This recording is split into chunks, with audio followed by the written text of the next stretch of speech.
Hello and welcome to Mr. Randy's Wine and Spirits. I'm Mr. Randy, and today we're doing another brew review. If you're new to the channel, hello, welcome, come on in. All my returning viewers, you know how we do. I just need to make sure all the lights are green, green, green, and we're good to go. Let's go. So today's brew review is going to be the Alamo Amber Lager, Vienna style lager, 12 fluid ounces, 5.5% alcohol by volume. Like they put this on the can, 24 IBUs. Fiercely independent beer company. I know I read that backwards. And of course that's gonna not give me. Okay, so if you can't tell, there's like it's like a label that's been placed on it, not printed on the can. A lot of craft beers here in Texas, a lot of lower, like, non-mega conglomerate people, they that's what they do. They just get a regular standard silver aluminum and then they slap these stickers. There's nothing else on here. But we're going to give this a wipe, and we're going to get it cracked, and we're going to get it in the glass. So go ahead and stand by. Oh, that was sharp. That's a sharp report. Okay, so this is the Amber Lager. A little more head, please. There you go. Ah, yeah.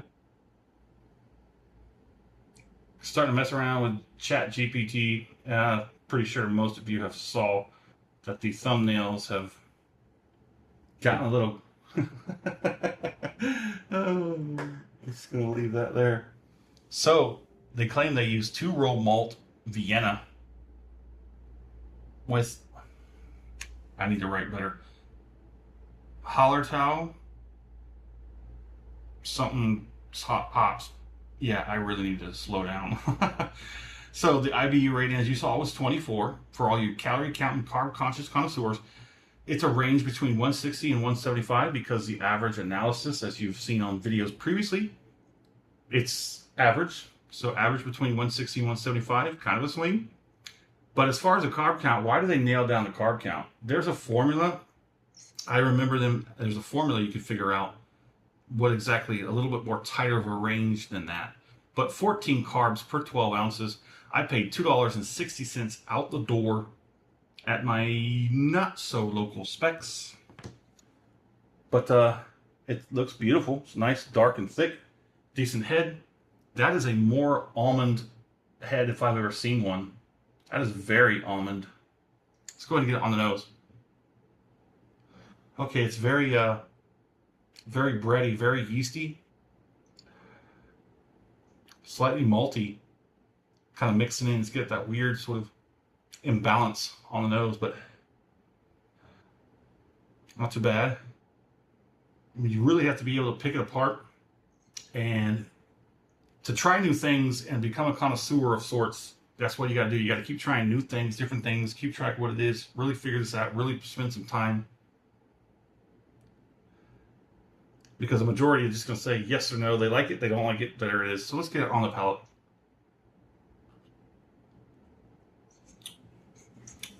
It's not bad.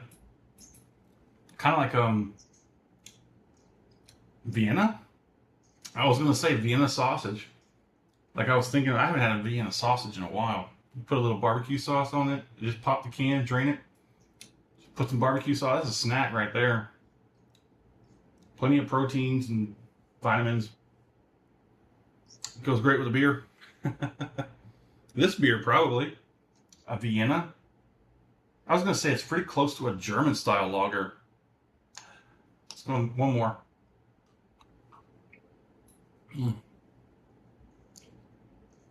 It's got a nice thick color to it. I like that. Here, have some.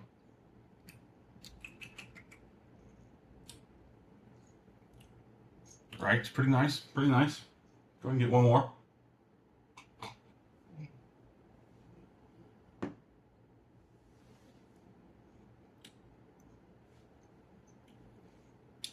So there are 3 expressions. There is the amber, the golden ale, and the hazy. I got all 3. Well, and I pinned this as the one we were going to do first. but it wasn't the lowest. I should have done the golden ale first because it was the lower numbers. But it happens. It happens sometimes. It's got a light-ended nose, kind of complex, kind of hard to pull some of the things apart. The palate is much better. It is like a light, like processed sausage, like a Vienna sausage. I say, I know it happens. Okay, I didn't plan to say that, but it kind of does. It's like a sausage-esque kind of thing. Like, you know, you get with a lot of like German lagers, you get that sort of like sausage sort of scent onto it. So I guess it just went right parallel with that Vienna sausage. Finish. The finish is very easy, very light, very clean and crisp. There is a slight aftertaste. It's not bad. It's hardly anything to really speak of. Let's put a score on it, shall we? Okay. But first, if you like the video, go ahead and hit that thumbs up button. If you haven't subscribed to the channel as of yet, go ahead and do so while you're there. All the content will come to you as soon as I release it. My score on this is going to be... how about a solid 4 out of 5? It's got a good price point, but I did buy it as a single, so they kind of pump up the price on the singles. If you were to buy this in, like I say, a pack, a 12-pack, 6-pack, 12-pack, probably 12-pack, variety pack, whatever, you'll probably pay more towards the $2 mark than a $2.50. It is a 5.5, which pretty much is standard right down the middle of the road for our most of our domestics here in the States. It's got acceptable nutritional information. 160, 175 in the calorie count. Carb is 14 grams. Not a whole lot of information. They don't like to be as open and as transparent as a lot of places, but that's fine. Keep your secrets, wizard. My fair price on this would be, I'd like to see it like it should be a little bit more closer to the $2 mark. But then again, I wouldn't buy this again. I don't see there's any need to. I think it's just fine. I just don't have any other reason but this experience to have it again. If I were to see this or it be one of the options, it would be considerable, unless there's something that's just way better than that. But there it is. In the comment section, would love to know, where are you at? What are you currently drinking? Have you had any of the Alamo line beers? They got the, like I said, they got the amber, the golden ale, and the hazy.